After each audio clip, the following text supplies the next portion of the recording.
are still here with us. A lot to Sure talk are. about. We want to start with Abigail Spanberger. We know for the duration of this campaign, she's had a double-digit lead. So, Dominic, we'll start with you here. Do you think the polls are accurate here? I do think the polls here in Virginia are going to be accurate this year. I mean, looking at this election cycle, there is a large group of people who feel very impacted by everything that's happening with the government shutdown, with the Doge firings, so on and so forth. I know, talking to voters here in Nova, so many voters are so frustrated with what has been going on at the federal level, and it's really energized them to go out and vote. I saw a voter earlier today at the polls who mentioned the only reason they were free to go vote today was because they were laid off and they were affected by the Doge firings. So I think the polls are correct. I think we're going to see a great night for Abigail Spanberger and hopefully down the ticket for the other Democrats running. Puneet, I know you've been out with Winsome Earle-Sears campaigning with her. If the polls are accurate, they don't quite show her pulling this out. But again, it's an early night. You never know. Turnout, you never know. And that's what is important. Winsome has worked hard. In fact, when I was running for lieutenant governor, the reason she won, not only she's beautiful and Marine, but I think she gets to the people. She's able to understand the emotions. She's able to talk common sense.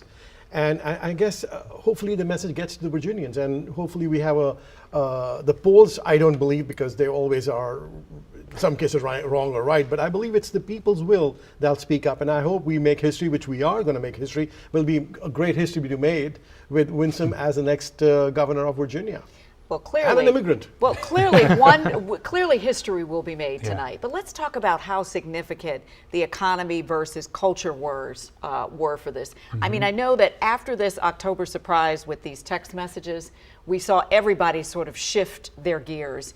And certainly Winsome Earle-Sears was talking quite a bit about culture war issues, and she shifted quite a good deal to address what she believes was a candidate who should have dropped out of the race. Well, I think more than culture war, we also see the money war. In fact, we've seen unions and we've seen outside money and huge money coming in. In fact, if you see Spanberger raise almost $85 million compared to what Winsome Sears did, it's just the grassroots pop and mom, and it's the unions and the big conglomerates coming in and supporting Spanberger. So this has been a common sense approach, and hardworking Virginians who are looking to vote for their rights and, more importantly, their future. And I guess we'll hear what happens in the next few hours. Do you think that's been a distraction when you're talking about these culture wars and the economy with so much happening, especially here in Washington? Well, you know, I think when you look at Abigail's campaign, she's focused on kitchen table issues, on making Virginia more affordable, allowing people to be able to live where they work. And that's been a huge effort for her. She's not been getting distracted by the culture war that has been going on.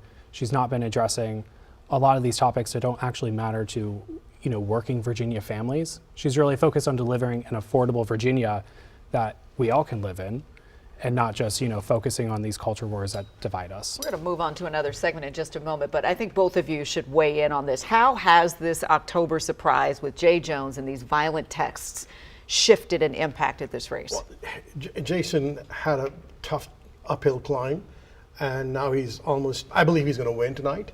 And that also tells where the Democratic Party has moved towards. It's unfortunate it's become more socialist, as you see what's happening in New York and around the United States. But You're saying that's where they moved toward because of these text messages? no, just the text message, but that's the mindset. It's just when the leadership starts talking about, I want to see my opposition dead and his family buried, what does the common person start to say and speak? In fact, that's what happened today at Spring Hill, where I go vote. In fact, one of the volunteers, Republican, who handed out a ballot to a gentleman, and he said, I don't want a ballot, I would rather see you dead. Now, that's the kind of emotion that's coming in, and the threats people are getting, and that's what I believe that Spanberger should have distanced herself from the Attorney General, Jay Jones, the candidate. And I think that's the reason why I believe Jason Miyares, who's done a great job as Attorney General, is going to be the next Attorney General again. And that's safety, security is a very important issue for Virginians. How do you and respond? Americans do. How do you respond to that? Yeah, I don't know if we see eye to eye on this. First of all, Abigail Spanberger, the idea of her being a socialist is pretty laughable, I think. But, you know, political violence has no place in Virginia, it doesn't have any place in the United States. I think it's a terrible place for us to be when political violence is acceptable. You know, and Jay's text messages were disgusting, you know. But the reality is having Jason Miyares, right? He's done a lot of his own dangerous things for Virginia. We have to look at, police brutality cases that he hasn't tried, where he's sided with police who've been involved in those. You look at the education system and everything the Trump administration is looking to do to undermine the awesome system we have here in Fairfax County. And Jason Miyares has been on board with that. He's Trump's #1 ally. So I think that it's going to be a very, very tight race. I think political violence, is never acceptable. These text messages definitely tie in the race, but I think Virginians have a lot to think about with what the office of Attorney General means here in Virginia. He's a And its top impact. cop, and if the top cop of the Democratic Party, the nominee, is talking about shooting dead its opposition, what message is sending to the rest of the state and the country? And we've already had an assassination attempt on the president. We've already had Charlie Kirk, I would say, martyred, assassinated. Now, and these are things which people take. And when President Biden says, well, we need to have a big sign on him. And that's what translates to people. That's what common people say. And that's the reason we want to have a very civil, intelligent conversation where the viewers feel that we are debating. And if I don't agree with you, doesn't mean I have to kill you.